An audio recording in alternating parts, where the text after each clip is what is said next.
My name's Emma Ayres and I'm a presenter for ABC Classic FM, and I also play the viola and the cello kind of badly, and I love chamber music.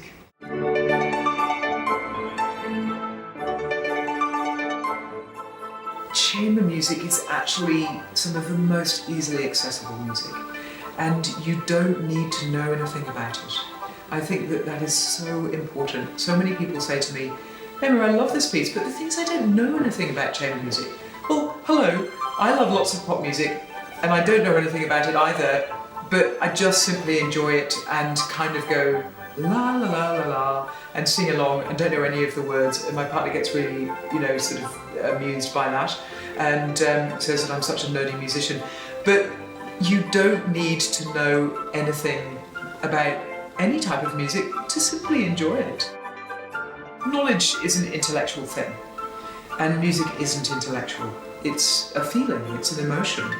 And so by knowing more stuff, you might increase the depth of your knowledge about the music, but I'm not sure that would then allow you to experience more emotion.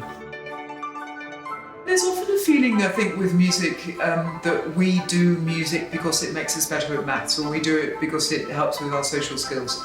And sure, there are all those extra reasons for doing music, but I think it's also really important, and Richard Gill has talked a lot about this, it's also really important that we do music for music's sake. And that I think in our world now, where we have all these devices and we have instant knowledge, that we can get a bit addicted to knowing facts about things.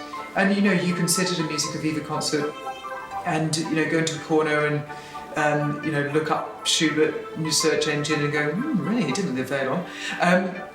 But that will, by thinking about that might take away from your brain going into an emotional state where you are taking in the music in that particular way.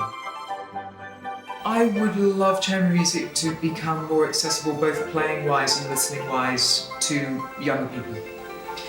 And also a realisation that chamber music doesn't have to be classical chamber music for it to be chamber music. I would love to have labels of music stripped away. So you could have improvising chamber music, you could have chamber music with electric guitars.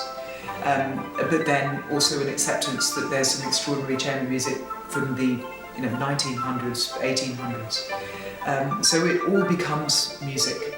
These divisions of types of music, I think, are limiting. I'm not really sure that they're helpful.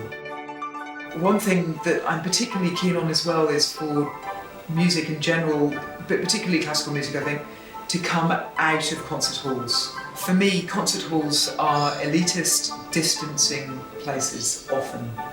You sit a long way away from the performers, unless you've got lots of money and you can sit at the front. Often the performers are up on a stage and there's no mosh pit, so there's no way that you can even get to the front. Although that is an idea for Musica Viva, the Musica Viva mosh pit. And concert halls, just the whole vibe in a concert hall is really difficult. If you're a newcomer to that kind of world, it's a difficult thing to accept. You have to be still, you have to be quiet. You can't, have a quick sort of chat to your neighbour. So not necessarily that, we want to be able to talk through music, but also just something that's a little bit more relaxed. Pubs, bars, little restaurants, little art galleries, where people can sort of move around, so that music has more of a relevance to our lives, rather than audience chamber musicians. I think that's a kind of a road to nowhere. Although, saying that, chamber music's still around, and it's been around for quite a long time, so maybe we'll be okay.